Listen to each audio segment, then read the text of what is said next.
everybody, thank you for joining me today.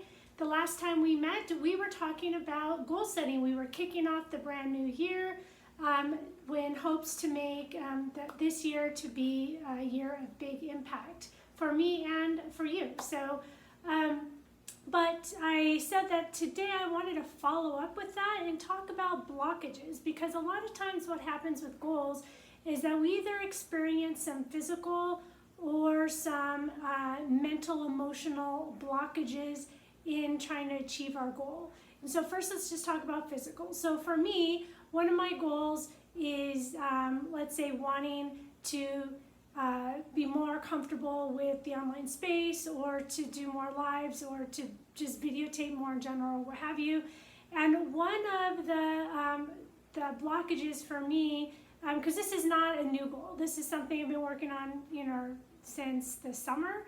And one of the blockages was like, I felt like every time I wanted to do a live or to do something, that it was just a lot of, it was very cumbersome to get all the correct, equipment and where I want to be and with the right, it just felt like it was such a hassle, and it took a lot of time, and I always had to move everything and, to set everything up. So one of the things that I did was, and I did this a few months ago, but I bought, actually first I bought a green sheet from Walmart. You can just buy a green sheet to be a green screen. So on one wall in a room, I have a green sheet. It's like 2 panels. I think I just bought a really long, it wasn't a sheet, it was just fabric. I just bought the fabric, I cut it, and then I put it on 2 panels on the wall. And then, but then that still kind of wasn't enough, because I still felt I had to move a lot around. So I said, okay, I'm going to make my garage like a studio, a place where I can just go in, put down the computer, and everything else is there. So I bought a retractable green screen, and actually I love that. Okay, so you just pull it up and then you push it down. I mean, it's as simple as that, but it's really big and wide, and so I bought that, and I set up everything in my garage. So because I was doing some video taping during the summer, and then a couple of webinars. But the problem then I had was that the garage was either too hot, or it's now too cold. So there's never like a just right temperature in the garage. So I found that wasn't necessarily just drawing me in to do stuff. So, but I did use it. Then I brought all that, and I had to rethink, okay, how am I going to remove this barrier? So I had another room that's purposed for something else. So now it's kind of dual purposed for like videotaping and this, the other things. But then, so that's kind of how I tackled that. And also, but then I was like, well, if I'm going live, the green screen isn't helping me very much, because I can't, well, okay, at this point in my technological abilities, I'm not using a green screen. I guess you can if you're using certain platforms. So, so I still had to go around and figure out how am I going to find a space. So I did it's not here today, but I did rearrange my office area just a bit, just enough so I could have a space, because the problem I was having was that I have so many windows around my house that everywhere I had my computer, the window was behind me, and obviously that's not good for filming. So I just had to do some rearranging. Now I have a spot. I also, right now I'm using my iPad, but I also upgraded a camera. I had to get those physical things straightened out. So then now I can work on the actual doing the goal. So I feel much better about that. So when you move, sometimes it's physical. Sometimes there's something that has to be done, it has to be organized. Sometimes it's like you need to change something in your job. So sometimes that part can take time. But then another big hurdle is emotional. So the emotional, like maybe I have this, like it feels like an invisible blockage that I can't move through, because maybe emotionally I don't want to go online, or I don't want to do something, okay? I remember when I was studying, when I was in Japan and I was studying some brain gym and some other types course. I guess it was a brain gym class that we were doing.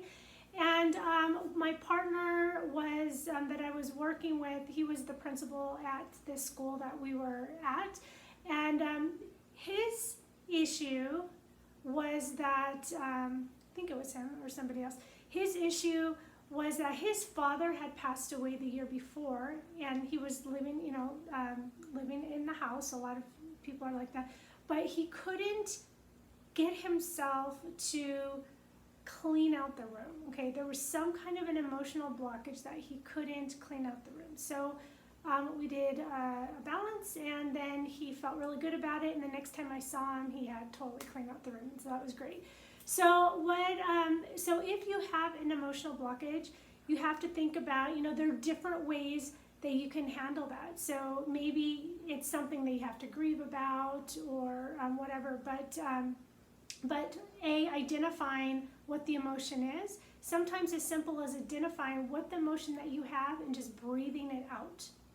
Okay, so anytime you experience a negative emotion about anything, identify it, give it a name, name it, figure out, is it, jealousy or contentment or whatever it is, and then take, and just breathe it out, and that by itself can help. And some people might use essential oils, but one of the things that I do as part of my brain gym training is you can do a very simple balance. And so I just want to introduce you just to a very simple balance so you kind of have an idea, okay, what is a balance and how can that help me with my emotions? So first, what I want you to do is I want you to identify whatever goal it is. So let's say your goal is to get to the gym, or your goal is to, I don't know, do something, whatever the goal is that you're having an emotional blockage to, a barrier, and you just feel like you can't move forward. Okay, so take a second and think about one of your goals. And then what I want you to do is I want you to I want you to think about, envision yourself doing that goal. And I want you to feel in your body where you feel you'll probably feel something. Some people in their stomach, in their throat, because maybe their goal is they have to talk to somebody. But usually you'll feel it somewhere. You'll feel some tension. So what I want you to do is notice where you're feeling it, and notice the tensions. When you think about it, do you feel tension in your neck, or your shoulders, or your back, the back of your legs? Okay, so all of those things might prevent you from moving forward. So just notice how you feel. And then we're going to do 3 checks. We're going to just check the way that our body shifts from side to side. And as your body is shifting, notice if it's easier to move to one side more than the other. And then we're going to move forward and back. Okay, and this is where a lot of times, I know when I would do this with kids, they would sometimes stumble going one way or the other. So notice if it's easier to go forward or back, or just notice how far you're going, because we're going to recheck at the end. And then we're going to look at kind of grounding. Notice going up and down, just bending your knees and just feeling if it's like heavier or easier to go down or up. All right, so those are some checks that you're doing. You're checking your muscle tension. I want you to think about your motivation. Okay, just think about, what's your motivation? What is your inner talk? What are you saying to yourself? Okay, so what we're going to do is we are just going to engage in 2 simple exercises, and these do come from Brain Gym, and the first one is hookups. So you could be sitting down, standing. I'm standing up, but you can sit down, stand up. You can be laying down. Actually, it's very comfortable, probably most comfortable if you're laying down, if you can. So I want you to, you're going to take your hands, you're going to put your thumbs down, you're going to cross your hands, you're going to lace your fingers, and you're going to turn them up like this, and then you're going to cross your feet. This is why sitting down might be easier. For some people it's hard to maintain balance, so that's okay. And while you're doing that, you can just think about your issue or think about the goal. I want you to take some deep breaths. When we breathe, the best way to breathe is to breathe in on the count of 4, hold it for the count of 6, and breathe out for the count of 8.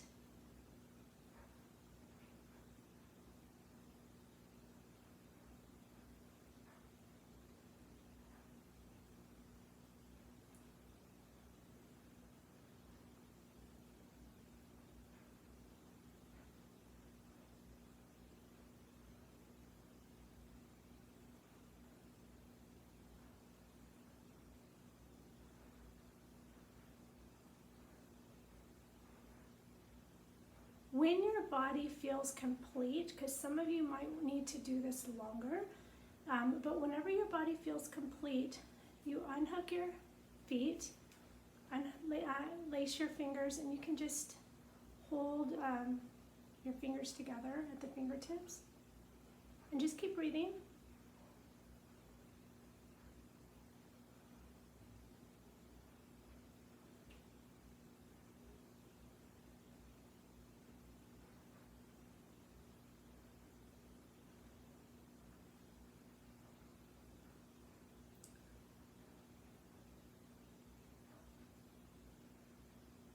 And then another thing you can do is just touch your forehead with your fingers. And this will help bring blood flow up to the frontal cortex. Because sometimes what's happening is our blood is not flowing all the way to the front, and we react out of the back of the brain and we respond out of the front of the brain. And if you can feel, some people, sometimes it takes time, but if you can feel the pulsing underneath your, in the forehead and the skin, if you feel an even pulse, that's when you know you're done. Otherwise, you wait about 30 seconds, and then you're done, okay? Now, what we're gonna do is we're gonna recheck our body. So we're gonna move side to side. You're gonna move front and back. Move up and down. You're just going to notice and compare if there's a difference from the beginning to the end, or from the first time to this time. And then I want you to think about your goal, think about doing your goal, think about acting it out, and I want you to give a number to whatever you feel. Notice where you felt it before. Sometimes people feel that it shifts. Sometimes people feel that it's lessened or it's even gone away. And sometimes people feel that it hasn't done anything at all. So that's why this is about learning to notice your body. Because sometimes we're so noticing the whole environment that we are not noticing our own body. And I want you to think also about that neck muscle tension, the shoulders, the back of the legs. That inner voice, what you're saying to yourself right now,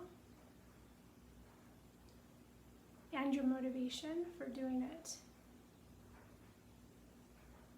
Okay, and so if some of you have noticed, some of you will probably have noticed that there was an improvement. Some of you will notice that it completely went away, and some will probably notice that nothing happened at all. So what that just means is that you need to spend more time. Your body isn't really used to shifting. You need to spend a little bit more time. Even if you have noticed that, oh, right now you have a lot of motivation toward that goal, you're probably going to want to do something to remind your body to do it over and over and over again for a few days or for even a few weeks. If the goal is really deep, and I've had some deep balances, I've had to do certain things like for 6 weeks to it's kind of like when you put braces on and then when you take them off, you have to wear that retainer, or you had to get you had to go to an endodontist so they can sever that's what they sent me to do.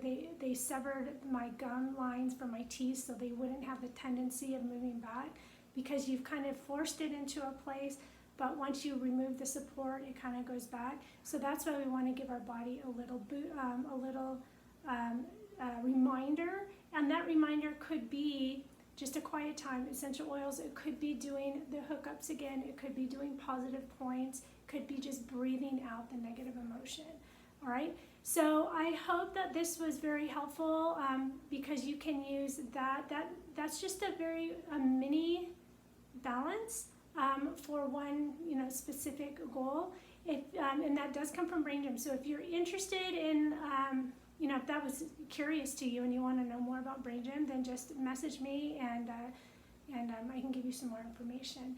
But until next time, I hope you have a great weekend, and I hope that now you're able to make, move one step more forward towards that goal. Okay? Bye.